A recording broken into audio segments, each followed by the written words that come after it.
आइए इस समय हम परमेश्वर वचन को ध्यान करेंगे। हमारा बीच में झारखंड से भाई ओम है जो कि परमेश्वर वचन को सुनाएंगे। ठीक है, सभी को जय मसीह की। हम उम्मीद करते हैं सब लोग अच्छे होंगे। आइए हम वचन जाने से पहले एक छोटी सी दुआ करेंगे।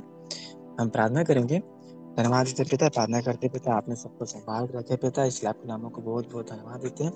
और प्रार्थना करते इतने लोग यहाँ उपस्थित है, सबको पास कीजिए और सब लोग वचन को सुनकर फिर उसके अनुसार जीवन बिताने के लिए आप सहायता कीजिए पिता। हर चीजों को आपके हाथों में सौंपते हैं। आप हर चीजों को संभालने वाला है, इसलिए हम उम्मीद करके आपके हाथों में सौंपते हुए ये छोटी सी प्रार्थना यीशु मसीह के नाम से मांगते हैं, आमीन। आइए वचन में ध्यान करेंगे। आज हम लोग एक ऐसे एक व्यक्ति के बारे में ध्यान करेंगे। वो व्यक्ति बहुत अच्छे थे, उनके जीवन से हम कोई एक चीजों को सीखेंगे जो हमारे लिए बहुत उपयोगी है। उस व्यक्ति का नाम है डोनाल्ड बोल के। डोनाल्ड एक ऐसा मतलब एक ऐसा मनुष्य थे। उनके जीवन से इसीलिए सीखने के लिए तो बहुत कुछ है, लेकिन आज हम एक मुख्य विषय को सीखेंगे ताकि उसको हम याद करके उसके अनुसार अपने जीवन को बिता सकें। देखेंगे तो डोनाल्ड का जीवन, तो उनका जीवन देखेंगे तो मात्र 92 साल ही इस पृथ्वी पर बिताए थे। लेकिन इस 92 साल की उम्र में ही वो अपने जीवन में ऐसे बिताए, उनके जीवन एक उदाहरण बन के रह गया है। तो हम लोग ध्यान करेंगे, देखेंगे तो डोनाल्ड का जन्म देखेंगे तो हम लोग 1897 में 1897 में हुआ था। और इनके माता पिता एक्चुअली प्रचारक थे, तो इनका मन भी प्रचारक में यीशु मसीह के सुसमाचार को प्रचार करते थे इनके माता पिता। इसलिए इनका मन भी उन्हीं के बीच में पालन पोषण हुआ। इसलिए यीशु मसीह के सुसमाचार को प्रचार करने के इनका मन बार बार इनको प्रेरित करता था।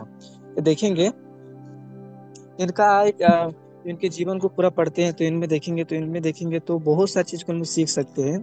तब ऐसे चीज को देखेंगे जब हम लोग पढ़ते हैं यहोशू 24 का 1, तो यहाँ पर इस प्रकार लिखा गया है कि यहोवा ने इसराइल के सब गोत्रों को शेकेम में इकट्ठा किया और इसराइली के वृद्ध लोगों और मुख्य पुरुषों और न्यायियों और सरदारों को बुलाया और वे परमेश्वर के सामने उपस्थित हुए। जैसे बहुत देखेंगे तो उनके जीवन में एक यहाँ आज का मुख्य वचन है इनकी, जिनसे हम सीख सकते हैं कि परमेश्वर ने मूसा के द्वारा इस्राएली लोगों को बुलाया और वो परमेश्वर के सामने उपस्थित हुए। तो यहाँ पर देख सकते हैं इनके भी जीवन में ऐसे देखेंगे इनके जब इनके जीवन में हम देखते हैं तो इनका जीवन में एक समय था कि वो पैसा को ज्यादा महत्व दे रहे थे, लेकिन जब परमेश्वर की बुलाहट आया, जिस प्रकार यहोशू 24 का 1 में लिखा गया है कि सब लोग परमेश्वर के सामने उपस्थित हुए। इनको भी जब डोनाल्ड को जो परमेश्वर की बुलाहट आया, तो वो भी सब पैसा की जो जो भी अभिलाषाएं थी पैसा को लेकर के कुछ चीजों को छोड़ करके परमेश्वर को सुसमाचार को प्रचार करने के लिए, परमेश्वर को वचन को बांटने के लिए वो आगे आ गए। जिनके जीवन में एक मुख्य वचन है, इनको हम लोग ध्यान करना बहुत जरूरी हो गया है। तो जब इनका देखेंगे, इनके जीवन में एक जुनून था। इनके जीवन में जब पढ़ते हैं तो इनके जीवन में खास कर ये जुनून मिलता है कि इनके जीवन में एक ही जुनून था कि वो भारत आना चाहते थे। और भारत आकर के जो होता है भारत का दक्षिणी हिस्सा, दिल्ली मुंबई वगैरह, दिल्ली जो वगैरह जो भी आ जाता है उधर में, वहां पर आकर के वहां पर वो रहना चाहते थे, सुसमाचार को प्रचार करना चाहते थे। क्योंकि वहां पर ऐसा क्यों चाहते थे, क्योंकि वहां पर जब वो देखते थे तो उनके जीवन एक मन में एक ही सोच था, एक ही जुनून था कि वहां पर जिस प्रकार गेहूं मिट्टी में हो करके बलिदान हो करके बहुत सारा फल लाता है, उसी प्रकार ये भी बहुत सारा फल लाते थे। फल लाने की चाहत को अपने अंदर रखते थे। वो भारी भीड़ में रहना चाहते थे और परमेश्वर वचन को वहां प्रचार करना चाहते थे। ये सब चीजों ने उन्हें बहुत अंदर से प्रेरित किया था परमेश्वर वचन को प्रचार करने के लिए। वो भारत में आए। भारत में आने के बाद भी उन्होंने 1961 1961 में एक मसीह के प्रचार के लिए एक संगठन को बनाया था। उस संगठन का नाम था कलीसिया ग्रोथ मूवमेंट। एक इनको इनका जनक भी माना जाता है। इनको इन्हीं डोनाल्ड ने बनाया था ताकि परमेश्वर वचन को ज्यादा से ज्यादा लोगों के पास पहुंच सके। और इनको आगे बढ़ाने के लिए इनकी बहुत अहम भूमिका थी, क्योंकि इनकी स्थापना यही ने इसी डोनाल्ड ने की थी। इसलिए इनको आगे बढ़ाने के लिए और इनको एक सही स्तर में पहुंचाने के लिए इनका बहुत बड़ा योगदान था। जब देखते हैं ये एक्चुअली इनको जीवन में जब देखते हैं तो इनको बहुत सारा योगदान हमें देख सकते हैं, लेकिन आगे जीवन से मुख्य एक ही चीज को सीख सकते हैं। तो यहाँ पर इसलिए बीच में जब आप पढ़ते हैं तो वहां पर ऐसे लिखा गया है कि कि हमारे जीवन में परमेश्वर की जो भी वचनों को मतलब हमारे जीवन में परमेश्वर के जो भी सुसमाचार को प्रचार करने के लिए क्या कितना जुनून है।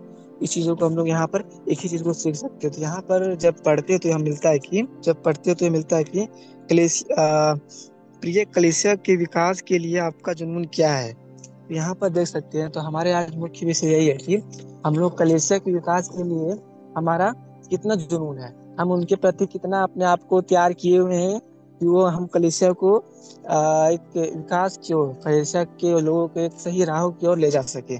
चीजों को हम लोग यहाँ पर देख सकते हो। हमारा मुख्य विषय यही है कि इनके जीवन में देखते हैं तो इनका जीवन में एक बहुत महत्वपूर्ण चीज था, वो यही था। तो इनके प्रारंभिक जीवन में देखते हैं एक्चुअली इनका पालन पोषण एक मसीह परिवार में, एक प्रचारक माता पिता इनके प्रचारक थे, इनका पालन पोषण एक मसीह परिवार में हुआ था। फिर भी जैसे जैसे बड़ा होते गए, बड़ा होने के बाद इनको पैसा का एक प्रलोभन आने लगा। प्रलोभन आने के बाद जब परमेश्वर की बुलाहट इनको आया, परमेश्वर ने जब इनको अपनी सेना में शामिल किया, तब इन्होंने पैसा की चीज को छोड़ करके, पैसा की चाहत को छोड़ करके परमेश्वर के वचन को प्रचार करने की एक इच्छा, एक प्रेरणा उत्पन्न हुआ और उनमें लवलीन होगा और इनमें वो परमेश्वर की इच्छा को प्रचार करने लगे और एक संगठन भी बनाए थे। ठीक है। तो हमें जीवन में आज एक ही मुख्य विषय यही है कि आज हम लोग अपने जीवन में देखना है कि हम लोग आज कितना परमेश्वर की वचन को प्रचार करने के लिए, परमेश्वर की कलीसिया को आगे बढ़ाने के लिए कितना हमारे अंदर इच्छा है, हमारे अंदर कितनी चाहत है। आज हमारे लिए बहुत बड़ा विषय यही है कि आज देखेंगे तो यीशु मसीह दुनिया में क्यों नहीं आ रहे। तो इनका एक रीजन ये भी है कि सब लोगों को यीशु मसीह का वचन आज एक चीज देखेंगे कि यीशु मसीह दुनिया में क्यों नहीं आ रहे। तो इनका एक मुख्य विषय यही भी है कि यीशु मसीह का वचन हर लोगों के कानों के अंदर अभी तक नहीं पहुंचा है। जिस दिन यीशु मसीह का वचन, क्योंकि बाइबल का वचन साफ साफ बताती है कि जिस दिन यीशु मसीह परमेश्वर का वचन मनुष्य के हर एक कानों में पहुंच जाएगा, तब यीशु मसीह का दूसरा आगमन होगा। तो इनको आज हमारे जीवन में एक बहुत बड़ा मुख्य विषय है, क्योंकि हम लोग दिन पर दिन वचन को सुनते जा रहे हैं। तो हमारे जीवन में हम जो भी कलीसिया को विकास करने की और कलीसिया को एक सही राह में ले जाने की कितनी चाहत है, कितना जुनून है, उसको जानना बहुत जरूरी है। क्योंकि हर व्यक्ति के अंदर कुछ ना कुछ हर व्यक्ति के अंदर कुछ ना कुछ एक योग्यता परमेश्वर ने दिया होता है और इस योग्यता को हम लोग उपयोग करके मतलब उस चीजों को उपयोग करके हम परमेश्वर के लिए एक सही राह में कलीसिया को एक सही विकास की ओर ले जा सकते हैं। बस हमको दिक्कत यही है कि हम उस चीजों को अभी तक पहचान नहीं पाए। हमारे अंदर क्या चीज है, हम लोग क्या कर सकते हैं परमेश्वर के लिए, हम लोग उस चीजों में नया ध्यान दे करके हम संसार की मोह माया में ज्यादा ध्यान को दे रहे हैं।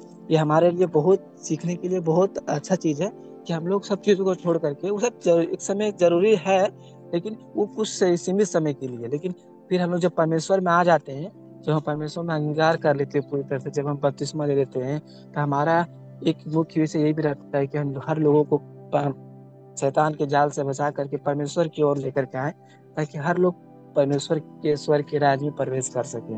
हमारे मुख्य विषय हम बपतिस्मा लेकर के चीजों को अपने मन में रख के अपने जीवन को बिताएंगे तो हमारे जीवन अच्छा रहता है और हम परमेश्वर के लोग एक अच्छा जीवन बिता सकते हैं। क्योंकि कलीसिया का एक विकास, कलीसिया का जो ये ग्रोथ और कलीसिया के लोगों को एक सही राह जो भी चलाने का जुनून होता है वो हमारे अंदर होता है। तभी तो परमेश्वर, वो दुनिया में बहुत सारे लोग हैं लेकिन कुछ लोगों को छाट करके, कुछ लोगों को चुन करके परमेश्वर वचन को सुनाया है। तो हमारे जीवन में हमें निर्णय ले, हम अपने जीवन में एक चीजों को रख के अपने जीवन को बिताएं कि हम लोग परमेश्वर की कलीसिया को, परमेश्वर के वचन को बताने के लिए कितना हमारे अंदर जुनून है, वो हमें जानना बहुत जरूरी है। क्योंकि अगर हमारे अंदर वो नहीं है तो हम कभी भी हम लोग परमेश्वर में सही राह पर नहीं चल सकते हैं। क्योंकि अगर देखते हैं तो अगर एक व्यक्ति मसीह व्यक्ति है, अगर वो परमेश्वर के लिए, अगर परमेश्वर ने एक मसीह लोगों को मसीह में क्यों लाता है, इनका रीजन एक ये भी हो सकता है क्योंकि अगर वो व्यक्ति परमेश्वर में आएगा, पहला बात है कि वो अपने आप को बचा लेगा, दूसरा बात है कि अगर वो आता है तो दूसरों को बचाएगा। ठीक है। तो यही बात होता है। तो अगर हम परमेश्वर में आकर के खुद को तो बचा लेते हैं लेकिन दूसरों को बचाने के लिए हम कभी आगे नहीं होते। तो हमारे लिए एक माइनस पॉइंट यही पर है, हमें संभाल कर चलना बहुत जरूरी है और हम लोग परमेश्वर की कलीसिया को विकास की ओर, परमेश्वर के लोगों को एक सही राह की ओर ये जानना बहुत जरूरी है, क्योंकि हमारे लिए यही एक महत्वपूर्ण विषय है और हम लोग इसके लिए हमेशा तैयार रहना चाहिए। हम उम्मीद करते हैं सब लोग समझ गए होंगे। आगे के समय हम भैया को देना चाहते हैं। जय मसीह। हाँ राज, धन्यवाद राज। हमारा बीच में कोई प्रार्थना करिए। आइए हम प्रार्थना करेंगे। धन्यवाद पिता, प्रार्थना करते पिता, आपने सबको संभाल कर रखे पिता, इसलिए आपका नाम को बहुत बहुत धन्यवाद देते हैं।